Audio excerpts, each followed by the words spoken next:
vamos a ver. Son dos cuestiones.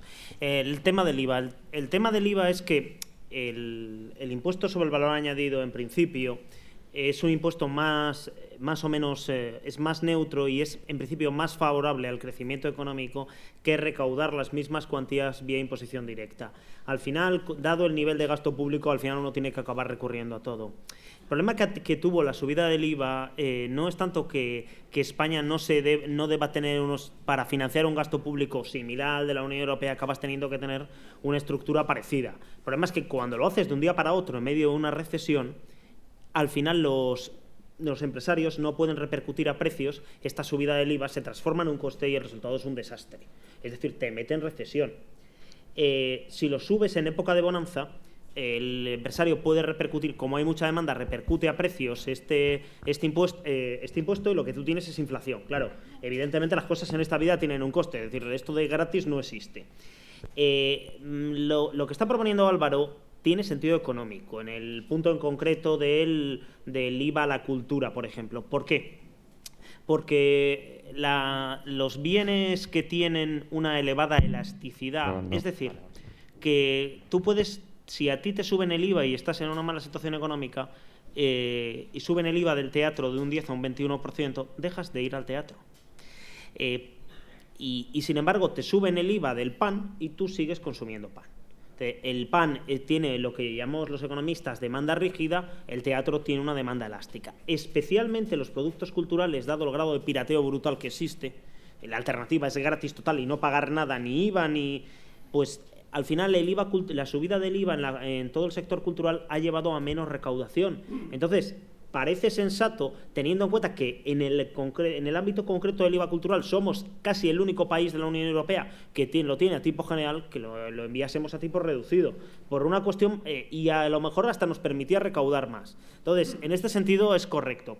Y, hombre, a ver, la propuesta de a mí, desde un punto de vista técnico, hombre, a ver, sería muy largo valorar todas y cada una de las medidas que ha dicho Álvaro, pero a mí me parece que enfocan en la dirección correcta. Es decir, los problemas que tiene nuestro sistema fiscal están basados en estas historias, en fraude, en agujeros, en legislación laxa, y a mí eso me parece correcto. Y luego ya, desde un punto de vista personal y como ciudadano, entiendo que la reducción del gasto público superfluo no es solamente un requisito previo para poderle bajar impuestos a los que ya pagan demasiado, sino una cuestión básica para convencer a los españoles de que tienen que pagar sus impuestos. Porque, claro, es decir, es que los impuestos, y he abierto la presentación con esto, son el precio de la civilización. Cuando uno los percibe como el precio del despilfarro y la corrupción, la recaudación se derrumba. Yo quería hacer un comentario también sobre esto, porque estoy esencialmente de acuerdo con Francisco, sobre todo en las frases elogiosas a nuestra reforma. Pero en el tema del IVA tengo una pequeña discrepancia. A ver, en Hacienda hay que distinguir entre los impuestos directos e indirectos, ¿no? El principal impuesto directo es el IRPF, el principal indirecto el IVA. Y los gobiernos a veces tienen mucha tentación de subir la imposición indirecta porque es menos visible. O sea, en el IRPF nosotros tenemos unos ingresos y vemos que nos detraen del IVA, que nos detraen el IRPF, que tenemos que pagarlo. Es más visible, es más impopular.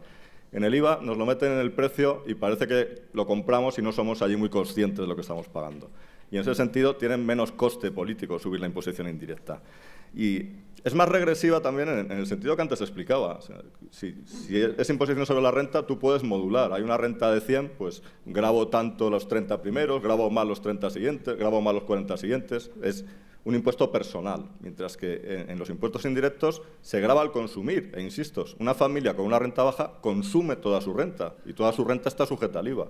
Una familia con una renta alta, supongamos que consume la mitad de su renta, pues hay una mitad que no está afectada por el IVA. Y en ese sentido, el IVA cae con más fuerza sobre las rentas bajas. Quiero decir con esto que habría que haberlo disminuido. Ya he explicado que no. El IVA era más bajo en España que en otros países del entorno y si hacía falta más recaudación tenía sentido subirlo. Lo que nosotros criticamos es cómo se ha subido. Se ha subido de una forma brutal en determinados bienes y servicios porque no solo es que se hayan aumentado los tipos, es que hubo muchos bienes y servicios que se recalificaron, ¿no? Hay un tipo súper reducido, otro general. pues hubo muchos bienes y servicios que se recalificaron de superreducido, reducido al general. Entonces, no solo sufrieron el aumento del tipo, sino esa reclasificación. Y eso hizo que se multiplicase el IVA por 3. Entonces, hacer una subida tan brutal en mitad de la crisis sí nos parece criticable, y nos parece que hay algunos productos concretos que han quedado excesivamente penalizados. Y ese es el sentido de nuestra propuesta, en los que hemos detectado que nos parece que la subida ha sido especialmente brusca y perjudicial, pues intentar corregirlo en una serie de actividades que creemos que hay que promover. Tuve la oportunidad de escuchar a Francisco en las jornadas que se celebraron en el Congreso hace unos meses que organizó el partido, y bueno, pues este verano he estado leyendo su libro. Muchas gracias. Y bueno, cuando lo acabé, mi hijo me preguntó: pero papá, Hacienda somos todos. Fue el momento que decidí, pues hay que inscribirse, hay que apoyar al partido, porque bueno, pues hay mucho trabajo evidentemente por hacer en esta línea.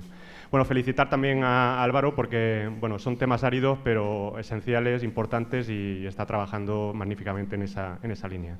Bueno, concretamente mi pregunta se me sugieren muchas cuestiones, pero por mi ámbito del trabajo sí que quería plantearte, Francisco, el tema de ligar responsabilidad social y fiscalidad. Creo que en nuestro país es un tema pendiente, en otros países se está trabajando más, y quizás es un poco una línea de trabajo de cara a buscar el ejemplo, ¿no? de decir, visualizar más las empresas que rinden bien cuentas, diferenciarlas de aquellas que parecen que lo hacen muy bien y tienen mucho éxito, pero no tienen una planificación fiscal agresiva que erosiona nuestro sistema impositivo. O sea, quería un poco plantearte esa cuestión. ¿Qué piensas sobre ese tema? Bueno, vamos a ver, que los ciudadanos vean que las grandes multinacionales tecnológicas, que ahora mismo son las empresas que más dinero ganan en el mundo, están sometidos a tasas de imposición ridículas, pues la verdad es que, a ver, erosiona muchísimo la conciencia fiscal y es mal ejemplo, y además hace muy complicado que otras empresas puedan competir pues con estos gigantes de Internet que apenas pagan impuestos, entre otros temas. Entonces, el fomentar una responsabilidad social corporativa, el que esté bien, el obligar a las empresas a dar información concreta de cuánto han pagado, especialmente en el impuesto que a ellas les afecta, que es el impuesto de sociedades. O sea, quiero decirte que no te lo mezclen con las retenciones del trabajo o con el IVA que han ingresado, porque ese es un impuesto de los consumidores. Yo creo que es una buena idea, y que la verdad es que yo escribí el libro, entre otras cosas, porque creo que la opinión pública es muy importante en temas de impuestos. Entonces, y viendo que en Estados Unidos o que en el Reino Unido se traen a los presidentes de Google, de Starbucks o de Apple y les piden explicaciones por utilizar estas estrategias fiscales agresivas, dije, bueno, pues y eso es porque los electores, si no les penalizan, dije, bueno, pues a ver, la opinión pública es importante en cuestión de impuestos, y hombre, yo no estoy pidiendo que las empresas paguen el triple de la tasa de imposición que les corresponde por gusto, pero sí me parece que es necesario que se vea que las empresas y también sus directivos pues rindan cuentas. Y bueno, cuando uno se ha encontrado pues casos como fortunas completamente al margen del sistema en Suiza, con patrimonios multimillonarios que nunca han pagado impuestos, y creo que no hace falta dar nombres, pues la verdad es que la moral colectiva se cae por los suelos. Y efectivamente no solamente es un tema de políticos, sino también de algunos empresarios, con lo cual sí, estoy muy de acuerdo. Uno de los impuestos más importantes en las haciendas locales es el IBI. El IBI, el impuesto de bienes inmuebles. Sin embargo, el IBI, tenemos un problema en las haciendas locales. Está sustentado sobre una base de, digamos, un valor catastral que se revisa cada 5 años.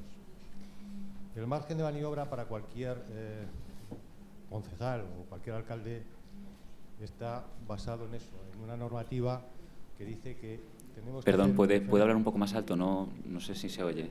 Es el micrófono. ¿Se oye ahora? Ahora sí, perdón. Vale, gracias. Bueno, pues que creemos que este valor, el IBI, que se está referenciado sobre un valor catastral que se revisa cada 5 años, creemos que debería de valorarse cada año para que el valor del impuesto sea realmente lo que tiene el valor de la vivienda.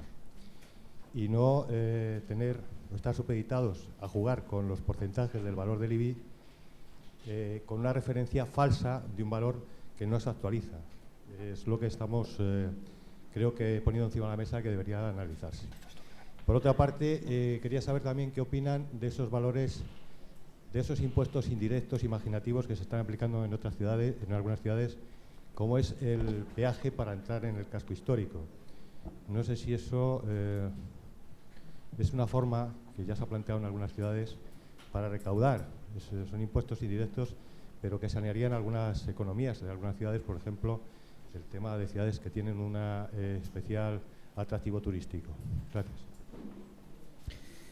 Bueno, el tema del IBI, el IBI es el único impuesto que a lo largo de la crisis ha incrementado su recaudación, aproximadamente un 50%.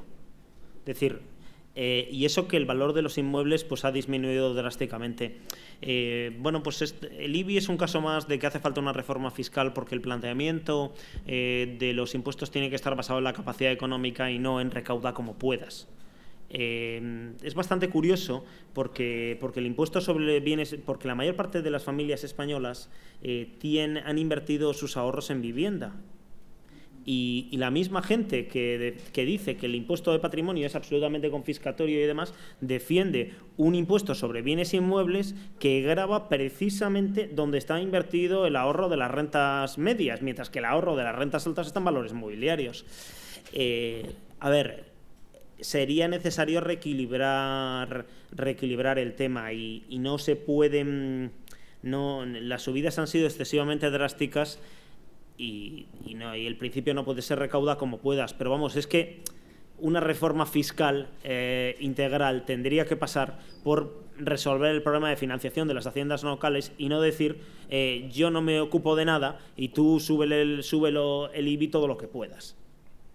En cuanto a las tasas, pues 3/4 de lo mismo. Es decir, al final este tipo de impuestos imaginativos, pues lo único que pretenden es son un producto de no haber resuelto la financiación local, que en los años de la burbuja inmobiliaria estaba basada fundamentalmente en vender suelo y que ahora se ha convertido pues en un planteamiento que es muy complicado explicar más allá de la pura voracidad recaudatoria. Bueno, este es un ejemplo particular también del problema general que yo planteaba. Hay dos formas de subir la recaudación. Una es, tengo unas bases tributarias controladas y las exprimo más, por decirlo de alguna manera, y otra es decir, bueno, pero hay bases importantes que se me escapan y debo intentar integrarlas en el sistema. Bien, lo que está más controlado es el trabajo por cuenta ajena y, evidentemente, la vivienda. Y la tentación continua en estas autoridades es decir, bien, esto que tengo bien controlado es donde voy a apretar más porque estoy seguro de que voy a recaudar. Bien, es una postura muy cómoda, pero es un tanto injusta, porque al final, pues eso, al trabajador por cuenta ajena, que tiene como principal activo la vivienda, pues se le acaba exigiendo un esfuerzo desproporcionado. Dicho lo cual, el problema con el IBI es como tantas cosas en nuestro país que nos vamos de un extremo a otro. Parece que no tenemos término medio. La situación anterior era un tanto injusta porque se utilizaban unos valores ficticios de la vivienda, unos valores catastrales que nada tenían que ver con el precio de mercado de la vivienda y tenía sentido la revisión. La cuestión es cuando se hacen revisiones brutales, bruscas, en mitad de la crisis, y se va en la línea de ir en esa dirección, porque el informe de los expertos no fue atendido en esto, pero ellos proponían seguir incidiendo en la tributación sobre la vivienda. Y en este sentido es muy interesante lo que ha dicho Francisco. Deberíamos recordar que la vivienda es una parte de los patrimonios, la más visible, pero hay activos financieros mucho menos visibles que deben también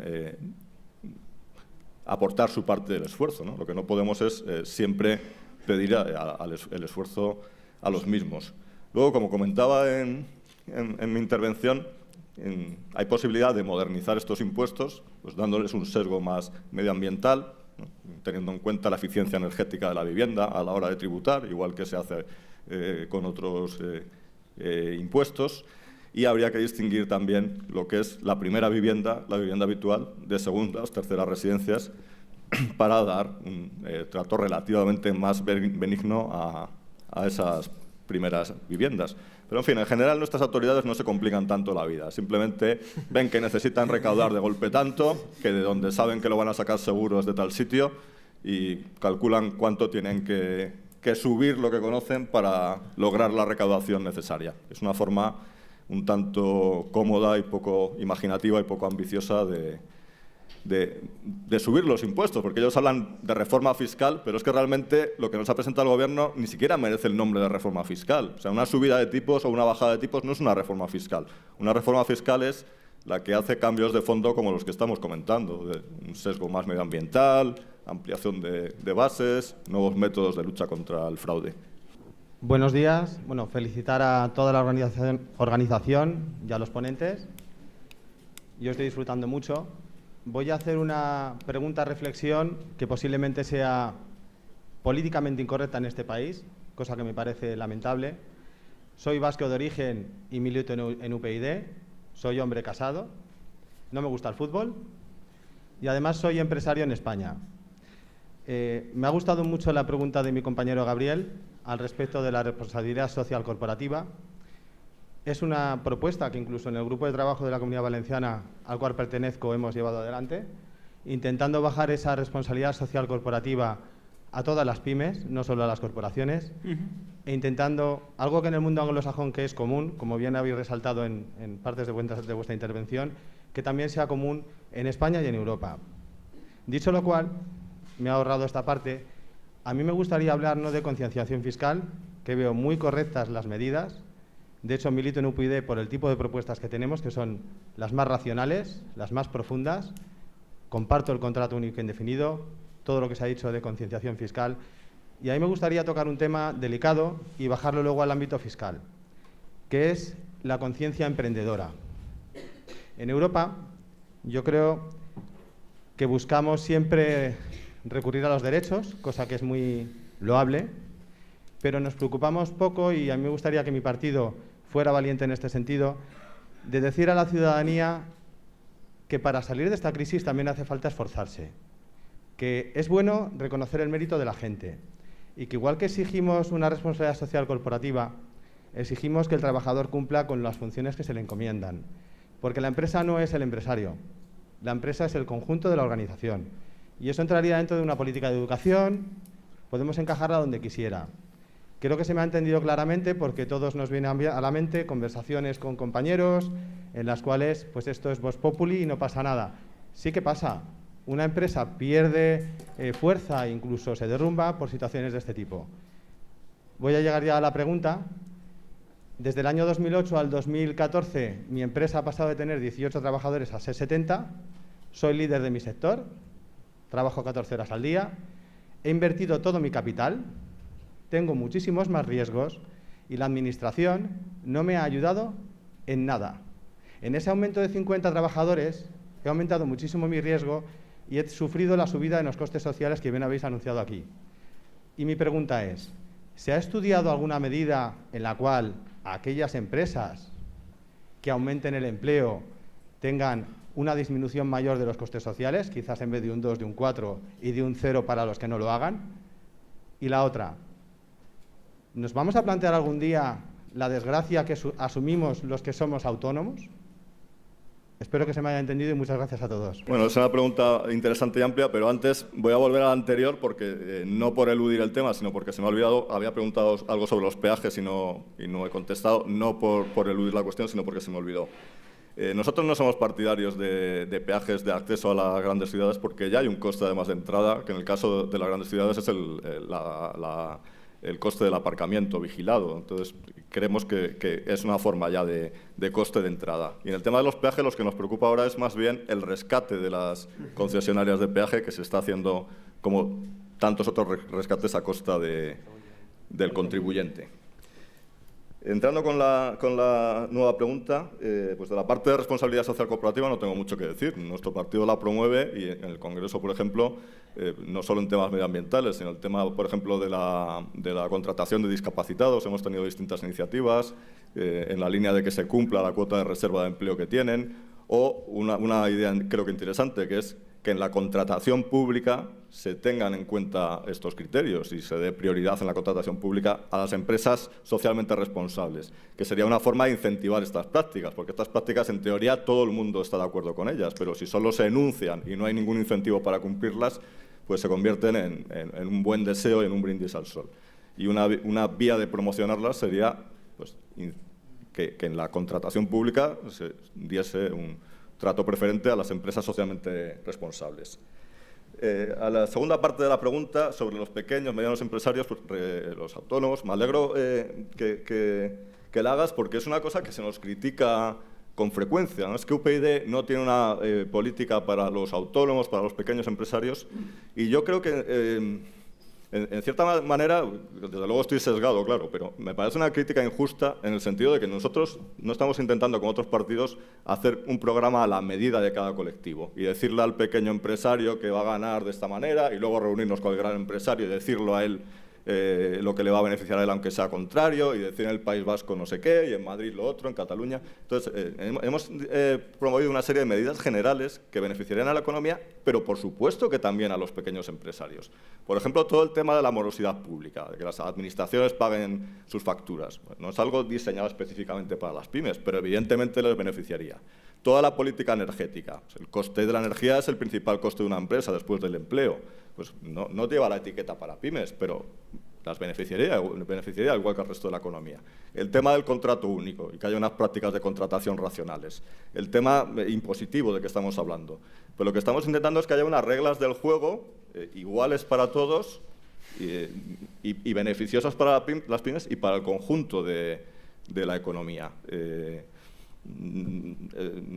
Es cierto que la situación de las pymes tiene sus peculiaridades, pero también es cierto que forman parte de nuestro tejido productivo y se ven especialmente afectadas por estos problemas que queremos resolver. Por cierto, esto también me permite comentar algo de la reforma fiscal que no he podido decir por falta de tiempo, que tenía que ver pues, básicamente con el impuesto de sociedades, pero también con otros impuestos. En nuestro sistema impositivo hay un problema que es que precisamente por beneficiar a las pymes, a veces tienen un trato preferencial, que nos parece bien, pero que pierden cuando sobrepasan cierto umbral. Y esto es un desincentivo al crecimiento de nuestras empresas. Y nosotros somos partidarios de las pymes, pero también queremos que crezcan. A veces se mitifica el tejido de pequeñas empresas y hay que valorar, desde luego, su esfuerzo de creación de empleo, pero también es cierto que las pequeñas empresas tienen más dificultades para exportar, tienen más dificultades para investigar, para innovar. Lo ideal es darles un margen de crecimiento. Bien, pues, tal como está diseñado hoy el sistema fiscal, hay empresas que cuando llegan a ese umbral en que pierden los beneficios, prefieren no seguir creciendo o crecen de maneras poco transparentes porque pierden esas ventajas. Y nosotros lo que proponemos es que las ventajas sean para todas hasta esos umbrales. Pues, si haces una deducción, pues los primeros, 2 millones de euros. Bien, pues que sea para todas. Si tú pasas a 3 millones, pues sigues beneficiándote por los 2 primeros y entras en un nuevo nivel para el millón siguiente, pero sin esos saltos bruscos. En cualquier caso, sabéis que nuestro partido es un partido muy interactivo y, por supuesto, que estamos abiertos a cualquier propuesta que nos hagáis llegar para seguir mejorando nuestras propuestas para las pequeñas y medianas empresas, porque si no lo hemos hecho más, no ha sido por falta de interés, sino porque no hemos sido capaces, por decirlo sinceramente. Bueno, no es una pregunta, son 3 o 4, pero son muy cortas. Una es aprovecharme un poco de Está el micrófono puesto, perdón, no se oye nada aquí delante. ¿Sí? ¿Me oyen? Ahora, sí, gracias. Aprovecharme un poco de que tenemos aquí 2 magníficos ponentes es, en relación al déficit presupuestario autorizado o del PIB, estamos estudiando los presupuestos en Valencia y siempre que se estudia los presupuestos se dice que hay un déficit autorizado hasta un 3%, no sé si del PIB o un 3% del presupuesto. Entonces, simplemente que si me pudieran aclarar cuál es la base de ese 3% y qué implicaría, ¿por qué se autoriza tenerlo desde la Unión Europea? En una empresa, si tuviéramos ese 3% de déficit, pasados 10 años, el pasivo habría aumentado un 30%. Entonces, no sé si es comparable o es un error de concepto que tengo. Y las siguientes preguntas son muy concretas en relación al PowerPoint que ha exhibido el señor Anchuelo. Usted ha hecho referencia por ejemplo, a las instituciones de inversión colectiva, y luego en el PowerPoint ha aparecido sociedades profesionales y sociedades de tenencia de bienes. Pero no ha explicado, o no lo he oído, qué medidas habría para reformar su imposición.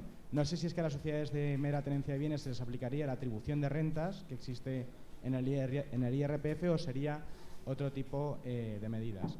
Y la última pregunta es, hablamos de armonizar rendimientos del trabajo y rendimientos del capital y no sé si nos olvidamos de los rendimientos de actividades económicas o es que los incluimos entre los rendimientos del trabajo o tiene otro tipo de armonización fiscal. Muchas gracias. La primera parte de la pregunta sobre el déficit del 3%. En la Unión Europea se intentó definir lo que eran los déficits excesivos y se llegó a esa cifra un tanto arbitraria, pero que tiene sentido, porque la idea en la Unión Europea es que cuando la economía va bien, los déficits públicos desaparezcan, se esté más o menos en equilibrio o con un superávit, pero que cuando la economía va mal haya un margen de actuación para las políticas fiscales.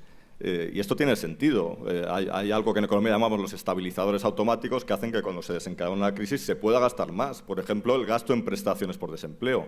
Si obligásemos al presupuesto a estar siempre en equilibrio, incluso en medio de una recesión, nos encontraríamos con que hay más parados y no podemos gastar más en apoyarlos porque tenemos que cuadrar las cuentas. Las cuentas hay que cuadrarlas a lo largo del ciclo económico, pero no año a año.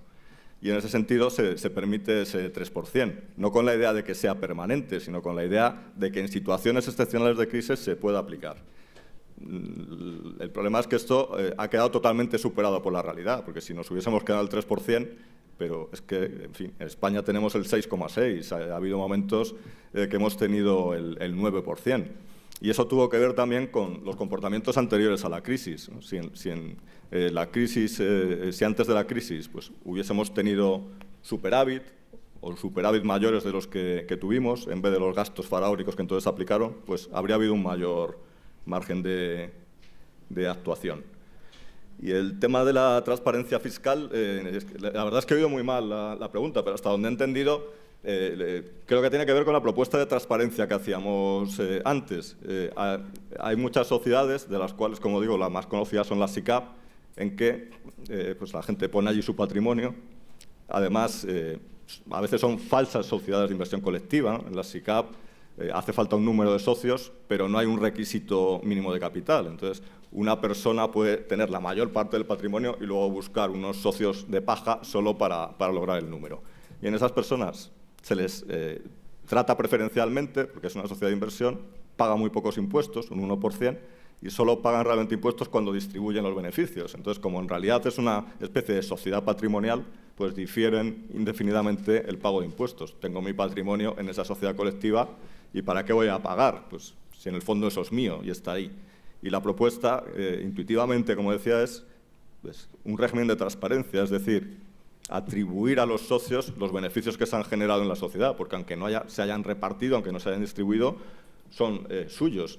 Y no es realmente que paguen más impuestos, es, en cierta manera, adelantar el pago de impuestos, que se paguen cuando los beneficios se generan y no cuando los beneficios se distribuyen para evitar estas prácticas de